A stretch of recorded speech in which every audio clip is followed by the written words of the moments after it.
promised to make his mother proud. He promised he would bring wealth into the house. He kept his promise, but not in a way any mother could ever accept. Welcome to Tales at Dusk, the archive of rich African tales. The afternoon sun over Ibadan was a tired orange eye, half hidden behind a curtain of smoke from roadside suya stands. The neighborhood of Orita Challenge buzzed with the sounds of grinding engines, shouting traders, and the distant cry of a hawker selling pure water. In the heat, inside a small two-room apartment painted in fading cream, Bukola wiped sweat from her forehead as she stirred a pot of egusi soup. Her hands were rough, marked by years of trading at Bodija Market, a woman who had known hunger, loss, and endurance all in one lifetime. The only thing that kept her going was her two children, Kunle, her son of 18, and Yemisi, her gentle 16-year-old daughter Bukola, glanced at the small wall clock. 2:35 p.m. Kunle was supposed to be at school, but deep inside she knew he wasn't. Her fears were confirmed when the front door creaked open and Kunle sauntered in, headphones around his neck, a toothpick in his mouth, and his school shirt unbuttoned halfway down his chest. "Kunle," Bukola's voice was sharp. "Why are you back from school so early?" Kunle rolled his eyes. "Ah, Mama, I beg no start. There was no teacher jar. Waste of time going there every day." "Waste of time?" Bukola dropped the ladle, her face tightening. "Education is a waste of time now." Kunle laughed, swaggering across the room. "Mama, open your eyes. People are making money out there. Boys are buying cars. You think they sit in classroom, they write exam." Bukola folded her arms. "Those boys you're talking about, how many of them sleep peacefully at night?" He smirked.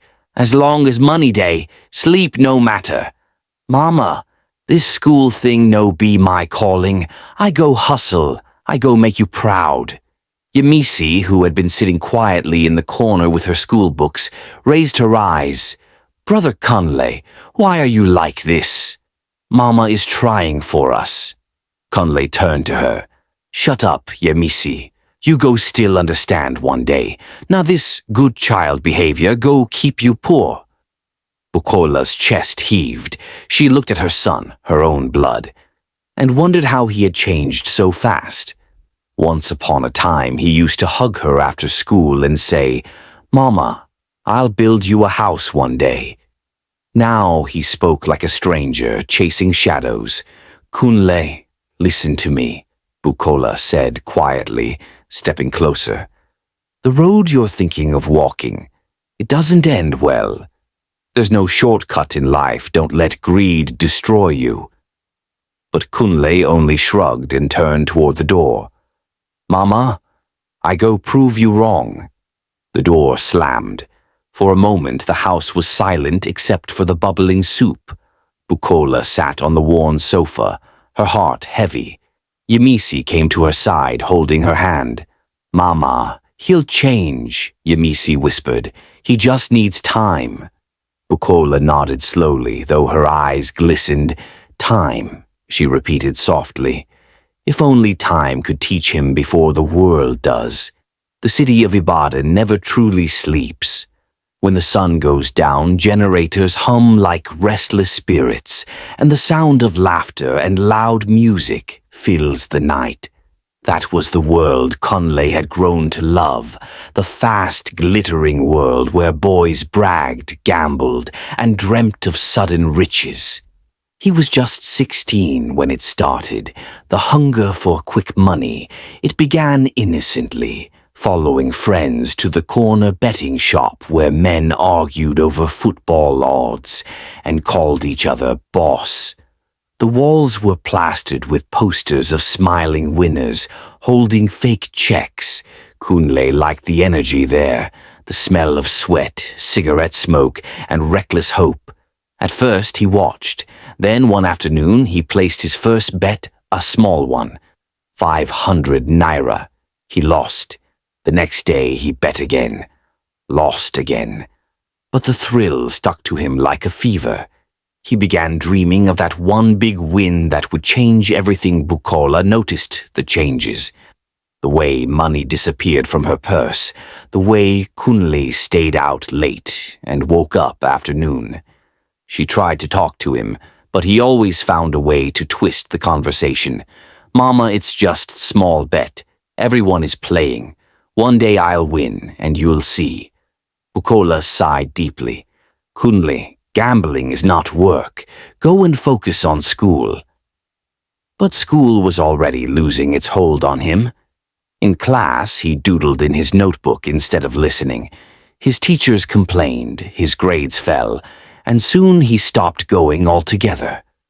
When Bukola tried to scold him, he snapped, "Mama, you don't understand. Nobody gets rich reading book. Even you with all your wisdom. What do you have?" That sentence broke. Her Bukola stood there, her lips trembling, tears forming in her eyes. She didn't reply, she just turned away, carrying her pain like a silent stone. By the end of that year, Kunle had dropped out completely.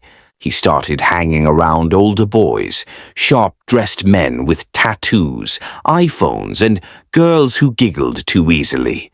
They drove flashy cars and spent money like kings. They called themselves HK boys, the code name for internet scammers. Kunle watched them closely. He listened to their stories about clients, format, and cash out. The first time he saw one of them spray bundles of 1,000 naira notes at a club, he felt something stir inside him, envy, excitement, desire. One evening, his friend Toby said, "Guy, if you want make real money, forget bet come HK. No be small hustle oh, but if you get grace, you go blow." And that was how it began. He moved out of his mother's house without telling her, staying at a 2-bedroom apartment filled with laptops, cheap perfume, and the constant hum of generators. He was now an apprentice scammer, learning how to pretend to be white men online, how to sweet-talk foreign women, and how to fake love for money. At first, he didn't believe it would work, until it did. One night, Kunle scammed a woman from Florida who sent him $3,000 in Bitcoin. He couldn't believe it. His hands shook as he converted it to naira. He had never seen that kind of money before. He screamed, "Toby, I don't cash out. I don't blow." The house erupted with cheers. They called him K-Funds that night, a name that stuck. A few months later, Kunle returned home in a used black Benz, music blasting, wearing sunglasses, and a gold chain. Neighbors gathered to watch. Some whispered, others smiled, and a few shook their heads. Bukola stood at the door, staring at the car, her heart torn between pride and fear. "Mama," Kunle shouted, grinning wide, "your boy don't blow. I tell you say school no be the only way." Bukola's hands trembled as she touched his shoulders. "Kunle, this money, where is it coming from?" He rolled his eyes and gave a small laugh. "Mama, a bag rest. I get my way. Na hustle. You think say we dey thief?" Bukola said nothing. Her silence was heavier than a curse. He reached into his pocket and placed a thick bundle of notes in her hand. "Use this one for market. No worry, I go buy you better things soon." Bukola looked at the money but didn't move. "Kunle," she said softly, "wealth that does not have peace is a rope that drags a man to his grave." He smirked. "Mama, all that one, now old people talk. We go dey all right." That evening, Kunle drove to Club Royale, the most popular spot for the HK boys. The air there was always heavy with perfume and arrogance. Girls in tight dresses laughed too loudly. Boys in fake designer shirts threw bundles of money in the air, shouting, "Na God day help Mumu." Toby, his old friend, clapped him on the back. "My guy, I talk am. You be confirmed man now. Na Ben's we day drive." Kunle laughed, feeling on top of the world. The alcohol, the attention, the music, it all fed the emptiness inside him. But as the night stretched on, his laughter began to sound hollow. He watched others brag about deals bigger than his, flashing newer cars, newer phones. The hunger returned, that familiar itch that whispered, "You're not rich enough." Days turned into weeks and the easy money slowed down. His clients stopped replying. One of them reported his account. Another blocked him. The profits that once came in rivers now trickled like reluctant rain. The same city that once clapped for K-funds now mocked him in silence. The once shiny black Benz now coughed smoke whenever he turned the ignition. The girls who used to chase him no longer picked his calls. His social media page, once filled with soft life captions, had gone quiet. The money had dried up, completely. At first, Kunle pretended everything was fine. He wore the same clothes, went to the same clubs, but drank less. He'd laugh too loudly to hide the panic building in his chest, but inside he was breaking. One humid evening, he sat on the hood of his parked car outside his apartment, staring into the night. The air smelled of dust and disappointment. "Guy," Toby said, sitting beside him, "I tell you say this Yahoo work no be just brain again. Boys they use charm now, no be play." Kunle ran his hands over his face. "Toby, I done try all format. Clients know they reply. What else I go do?" Toby's tone dropped lower. "You fit go Oyo, Baba Ogundele day there. Boys way go meet no they broke again. You get one guy way even buy G-Guard last week." Kunle sighed. "Charm for internet hustle? You sure?" "Charm for money, guy. Whether it be internet or real life, money na money." Kunle laughed bitterly. "If he go work, I go try." 2 days later, Kunle found himself on a rickety bus headed toward Oyo town. The road was rough, flanked by thick bushes and scattered shrines. The driver played Fuji music loudly as the passengers nodded along, but Kunle barely heard it. He was thinking about his mother. He could almost hear her voice in his head. "Kunle, don't let greed destroy you." He shook the thought away and whispered to himself, "Mama, I'm doing this for you." When he arrived in Oyo, the directions led him down a dusty footpath lined with tall palm trees. He followed until the air changed, thick, hot, heavy with incense. Before him stood a small mud hut surrounded by red cloth, cow skulls and calabashes filled with strange dark liquid. An old man sat cross-legged on a mat, eyes clouded white like fog. "You seek wealth," the man said before Kunle could speak. Kunle froze. "Yes, Baba." The old man chuckled. "All the boys who come here say the same thing." He motioned for Kunle to sit. The air was hot and still. Somewhere behind the hut, Kunle heard the hiss of something, like a snake. "Your problem is not work," the priest said. "Your problem is hunger. Hunger for what your spirit is not ready to carry." Kunle swallowed hard. "Baba, I'll do anything. I just need money." The old man smiled faintly, a smile that didn't reach his eyes. "Anything?" Kunle nodded. "Anything." That night, the ritual began. Baba Ogundele led him behind the hut, where a fire burned low. Skulls circled the flames, and a small gourd sat in the center. The priest handed him a small calabash filled with a brownish substance that smelled rotten. "Eat," he said. Kunle hesitated. "What is it?" The old man's voice thundered. "Eat." His hands trembled as he brought the calabash to his lips. The taste was vile, a mix of decay and bile. He gagged, nearly throwing up, but the priest forced him to swallow it all. After that, he gave Kunle another task. Before the moon wanes, you must steal the undergarment of a woman and bring it to me. Then we shall see if your spirit is ready. For the next few days, Kunle did everything the old man said. He stole what he needed. He bathed at midnight in a stream. He smeared ash and oil on his body. But still, nothing changed.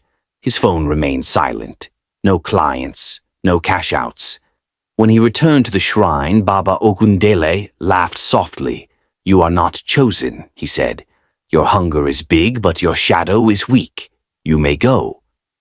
Kunle's chest burned. "So after everything, nothing will happen." The priest didn't answer. He simply turned and disappeared into the hut. Kunle returned to Ibadan, angrier and more desperate than ever. He spent nights drinking, cursing, and blaming fate.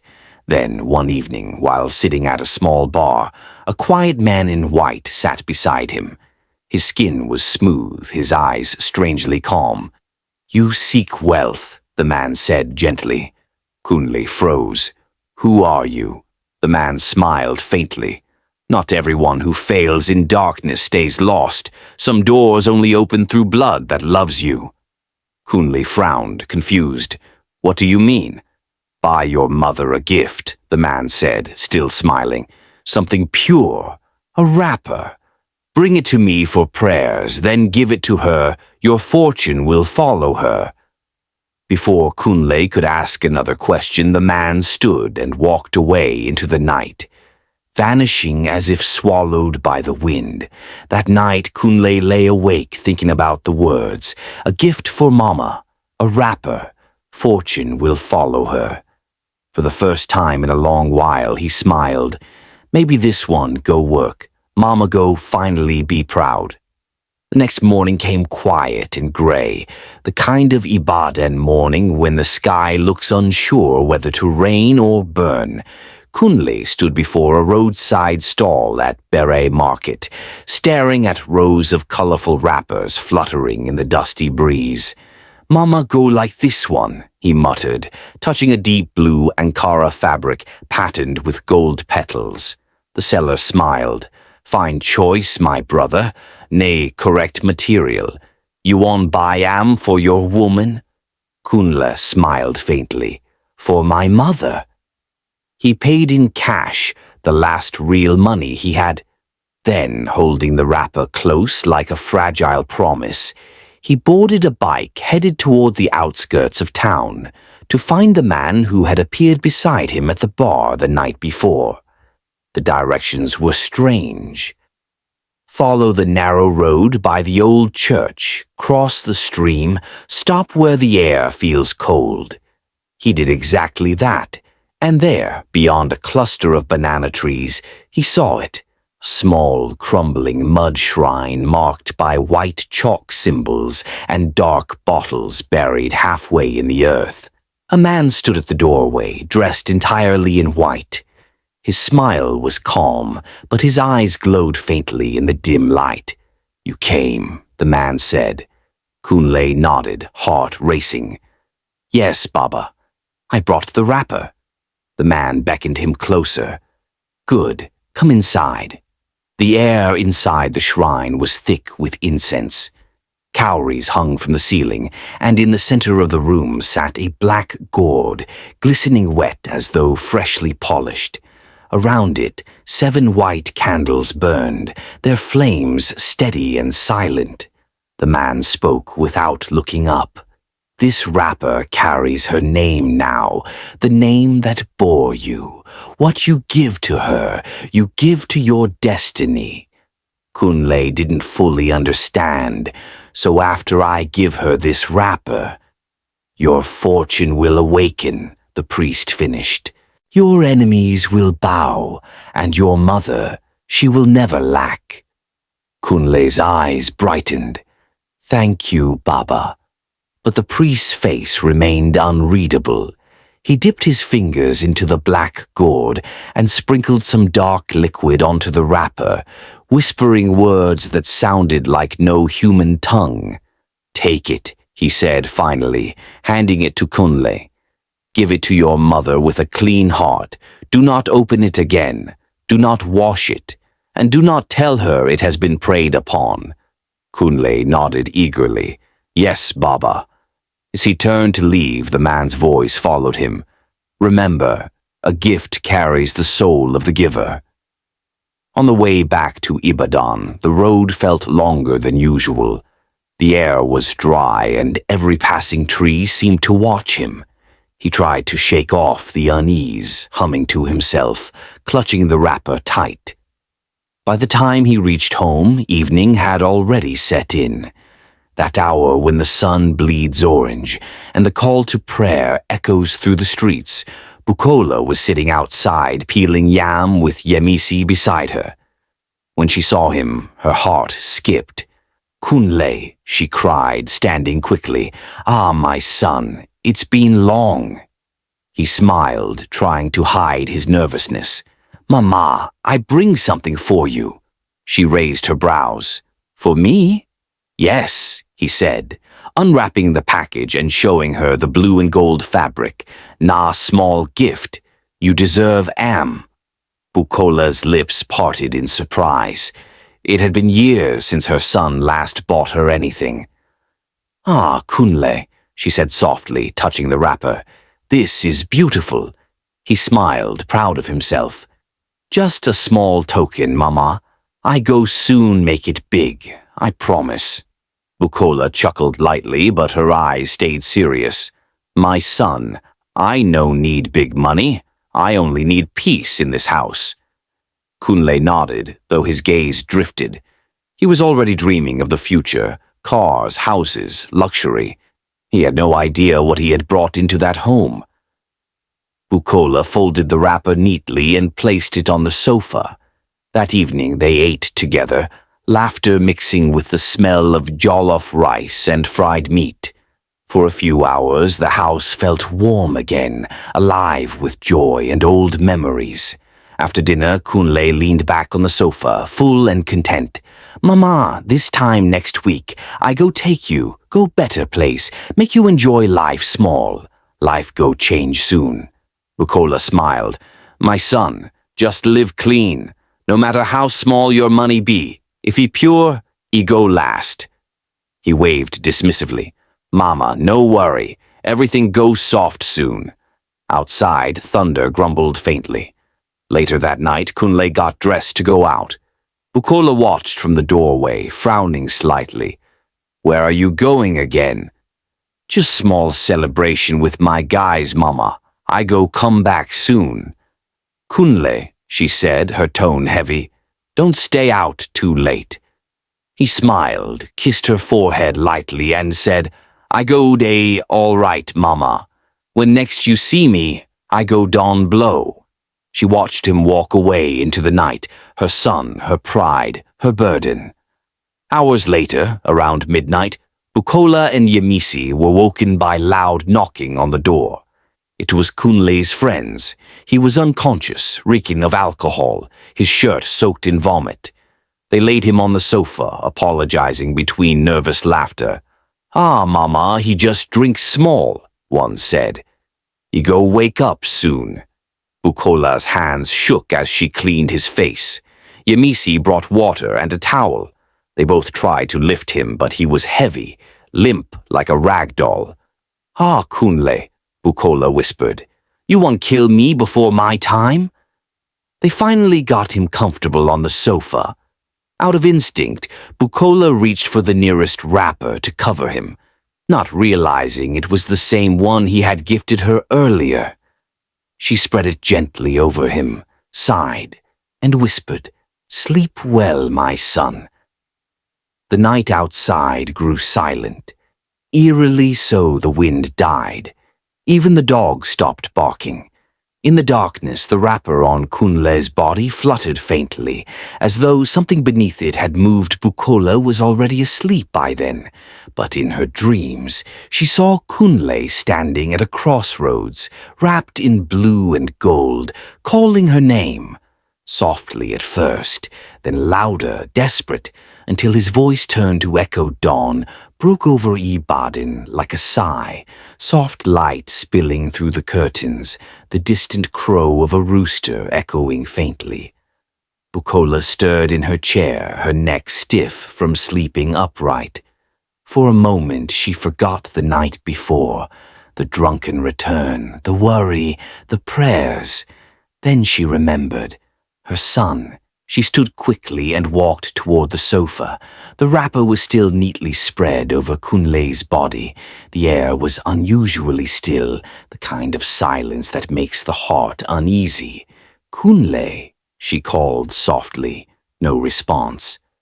"Kunle," she said again, louder this time. Still nothing. She reached forward with trembling hands and lifted a corner of the wrapper. What she saw made her knees give way.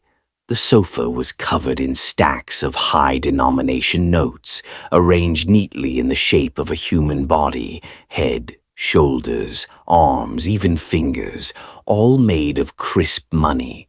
And lying where her son's face should have been was a faint imprint, like a burn mark, shaped exactly like Kunle's features. Bukola screamed, a sound that tore through the house. Yemisi rushed in and froze at the sight. For a moment, the two could only stare, mother and daughter realizing what had happened. The smell in the room was strange, a blend of perfume, blood, and something burnt. Bukola fell to her knees, clutching the notes and sobbing. They were warm to the touch. Her son's final promise had come true. He had made money, he had become it. Yemisi screamed, covering her face, while Bukola held the wrapper close, crying, "Kunle, you said you'd make me proud. Not like this, my son. Not like this." Her screams echoed through the compound so loudly that neighbors rushed toward Bukola's door.